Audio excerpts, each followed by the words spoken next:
everyone, welcome back to the channel. Thanks for tuning in for another episode.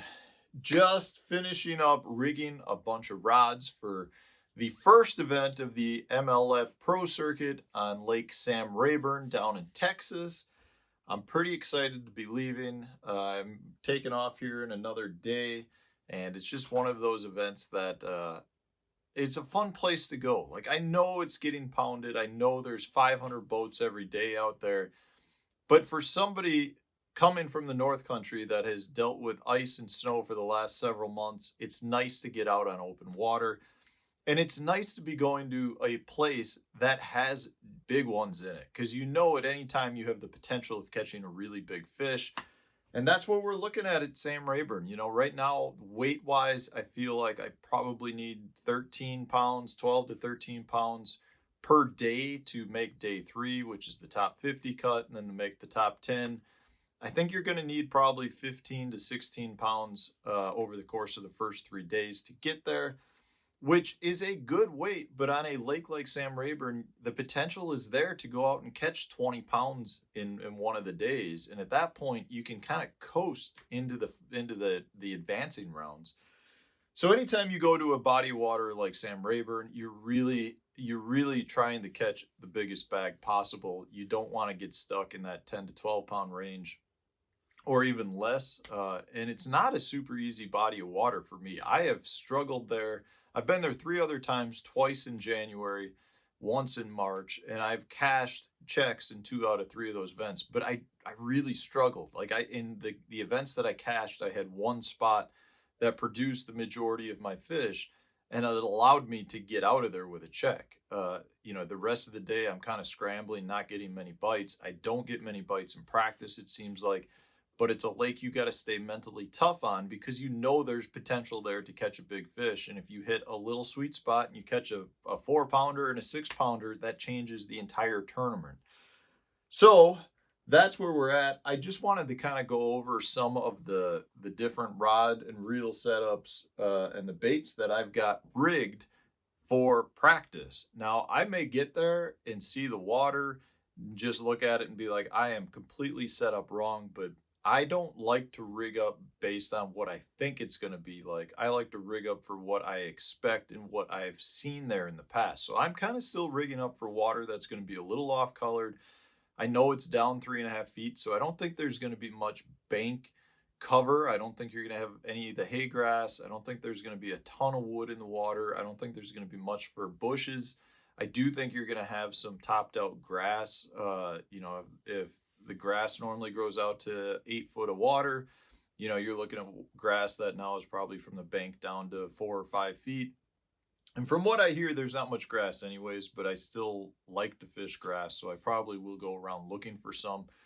But ultimately, let's kind of go over some of the baits that I've got rigged. You know, Rayburn is known for its trap fishing, so I've got a couple of different traps rigged up. This is the Berkley War Pig in one of my favorite colors, Special Red Craw.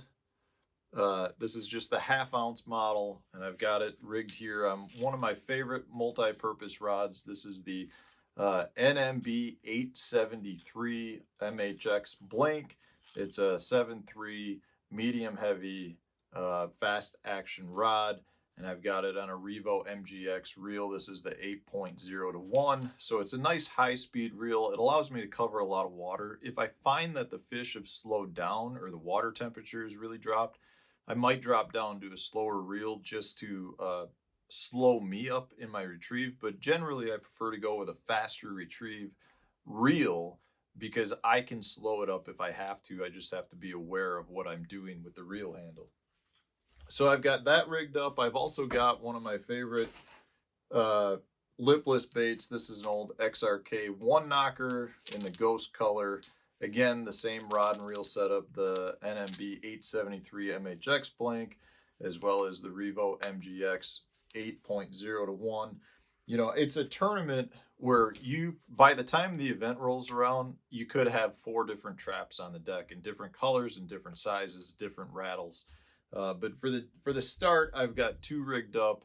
That's what I'm sticking with. I don't like to have a whole pile of rods out on the deck in the same bait, because I just feel like I want to be able to experiment more with lure types versus trying to really figure out a color or a size of a specific bait.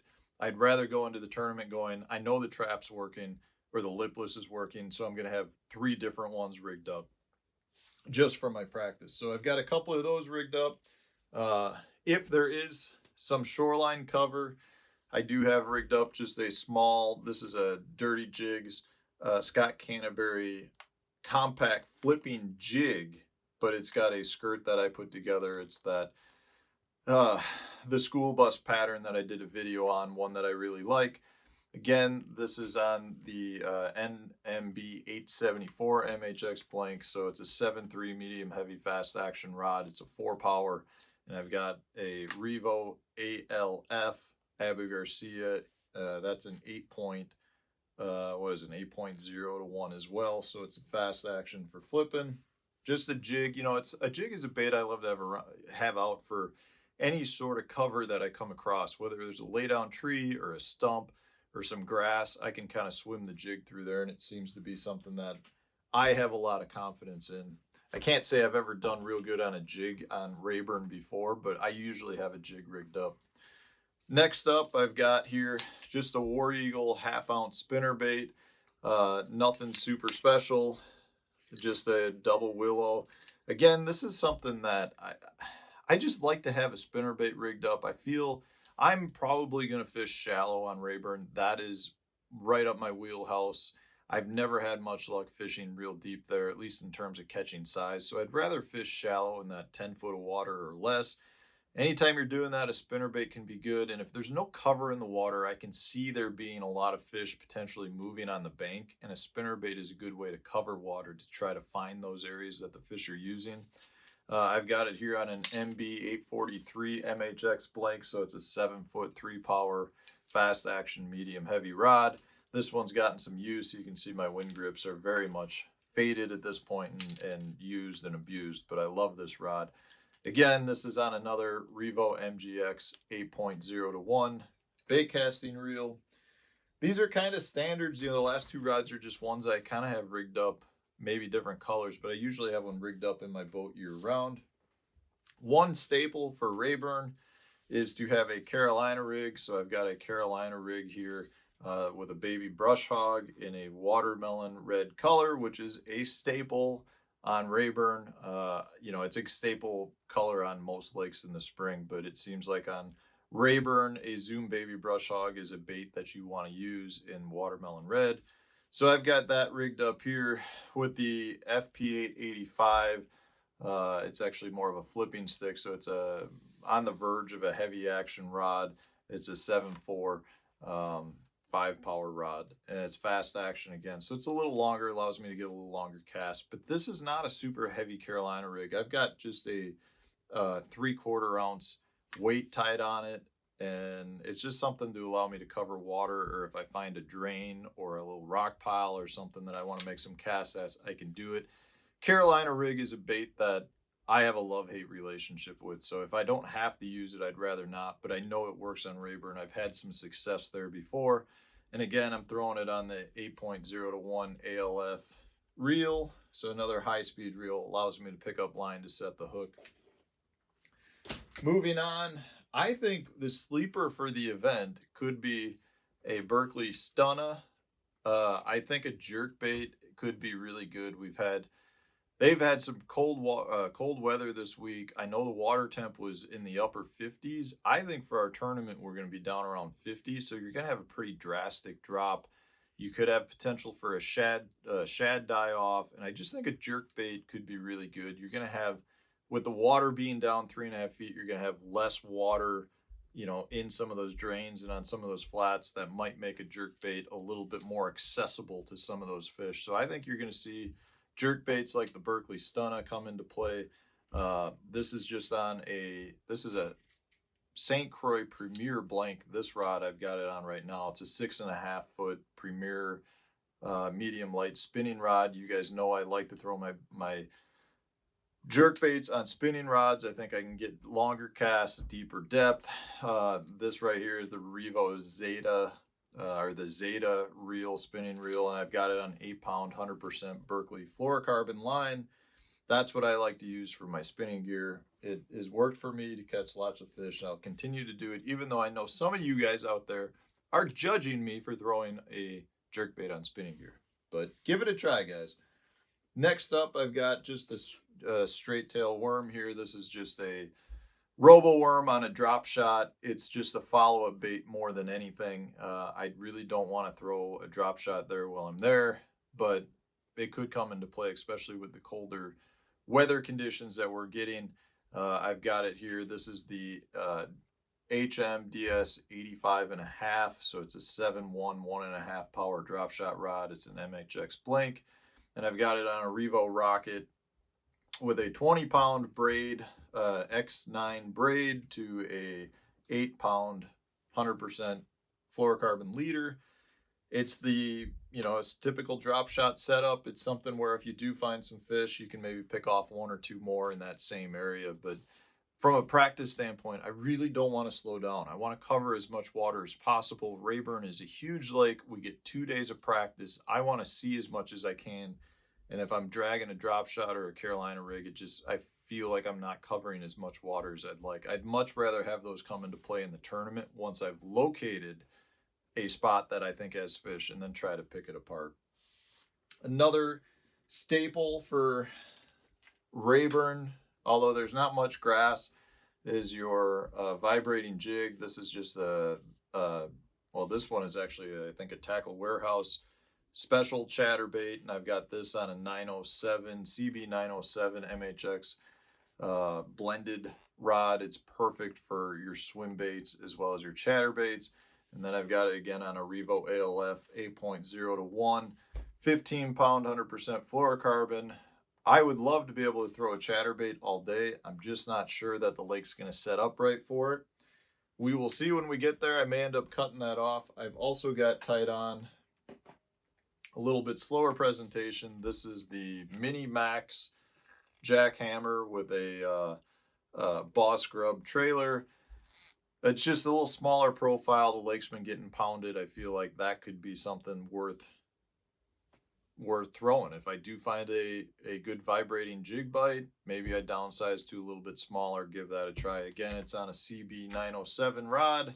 Although in this case, I have a Revo winch, so it's a slower gear ratio reel. This is a 5.4 to 1, which, just because it's a little lighter jig head, and if I'm going to be throwing it, I view it more as a little bit more of a finesse approach where I may want to get it down deeper. So I've got it on a slower gear ratio reel to help me obtain those depths.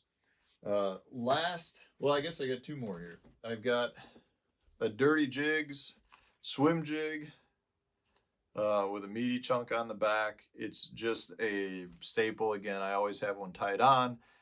And if we are going to have some cooler water and maybe potential for shad die off, if there is some grass that's shallower, I don't know, some of that grass might be topped out, might be thicker because you have that 3.5 feet of water taken out, where a swim jig might just be a gooder, cleaner presentation than, say, your spinnerbait or even a vibrating jig. So I've got that here on an NMB 873.5 power. And then I've got it on a Revo MGX 8.0 to 1. Again, just a setup I have in my boat pretty much at all times. But I do think it could come into play there. Last time, 2 years ago when we were at Rayburn, I did catch a couple of fish on the second day of the tournament on a white swim jig. But that was coming from fish that were in bushes with a couple of feet of water. I don't think we're going to have that this time, but I still have one rigged up. And last but not least, we've got here a Frittside 7. This is the spring craw color, I believe. And that, John Cox won 2 years ago, basically the same time of year on a Frittside. So you got to have a Frittside rigged up. I've got that here on a CB 906 blank with, again, a Revo winch, the 5.4 to 1. So slower retrieve reel, just letting me get a little bit deeper depth, slow me down a little bit, and let those fish, if they're in a lethargic mood, find my bait. So that's what I'm going to the tournament with. I will be probably making some changes, whether they're baits or different colors when we get there based on watercolor. It could be a lot clearer than I think, and I may want to change to some more natural looking colors. But I'm excited to get there. I'm excited to get on the water. I want to start the year off with a really good tournament. Anything less than a top 50 is pretty disappointing. So the goal, obviously is to win, but the minimum goal is to come out there with a nice check, a top 50, get to fish a couple extra days and enjoy a little bit warmer weather and not have to come back to the Wisconsin winter. So guys, I hope that was helpful. I hope that kind of gives you an idea of the baits that I'll be using going down to that area. So if you're fishing in that area or heading south sometime soon, I think these are some of the baits you're going to want to be looking to use. And yeah, stay tuned, guys. We got more videos coming up. I will have videos coming out the entire week while I'm fishing. I've got enough stored up where I'll be able to make it through the week if I don't produce any content. But I will be doing, hopefully, a post-practice recap. Miles Berghoff and I have done those in the past. So hopefully we'll continue to do those. And then, I'm sure I'll be coming out with tournament videos as well, recaps from on the water. And hopefully getting some tip videos done while I'm on the water too, if I get a chance during practice. Although I will say we've only got 2 days of practice, and this time of year, you're talking about like a 10-hour practice day. There's not that much light. So I don't know how much time I'll get to do it on the water, but I will try to get some done for you. And stay tuned, guys. Follow along. Tournament season getting ready to start here real soon. I'm looking forward to it. Thanks for your support. Thanks for watching. Stay tuned for tomorrow's video.